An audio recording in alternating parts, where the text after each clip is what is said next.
Баршаңызға қайырлы күн, каналыма қош келдіңіздер. Бүгін сіздермен осындай кітірлек болып шығатын, әрі бір жасағаннан сәтті шығатын қатпарлы круассан дайындайтын боламыз. Міндетті түрде видеоны соңына дейін қарап, каналыма тіркеліп, қоңырауша белгісін басуды ұмытпаңыздар. Ыдысымызға жылы суымызды құямыз, жылы сүтімізді құямыз.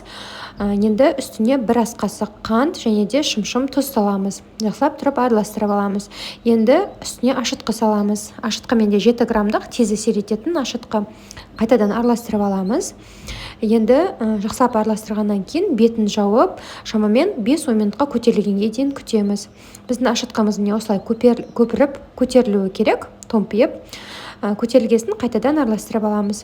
Енді ұнымызды алдын ала електен өткізіп аламыз. Ұнды осылай аз мөлшерден сала отырып, осындай таяқшамыздың көмегімен араластырамыз. Қазір қолмен қамырды илеудің қажеті жоқ, тек қана таяқшаның көмегімен осылай міне араластырып отырасыздар.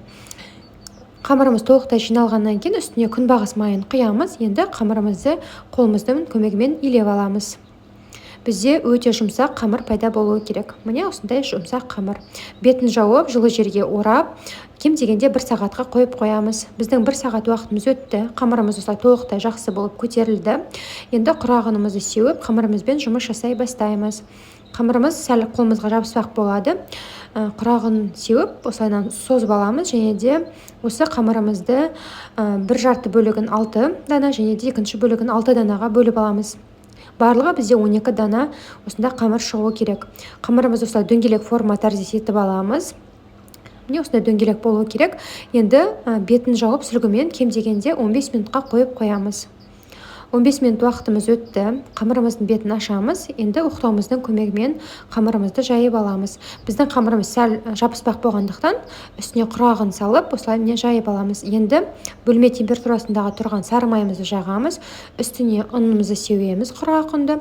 Бір жақ шеткі бөлікке қойып, екінші қамырымызды жаюға кірісеміз. Екінші қамырымызды міне осылай жұқарақ қылып жайып аламыз.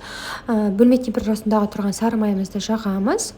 Осы жайып алған қамырымызды бірінші жайылған қамырдың үстіне міне осылайынан қоямыз. Тура осы әдіс бойынша барлық қамырларымызды жайып шығамыз. Май жағылғаннан кейін құрғағын сепеміз, одан кейін келесі қамырды қоямыз. Тура осылай барлығын жасап шығамыз.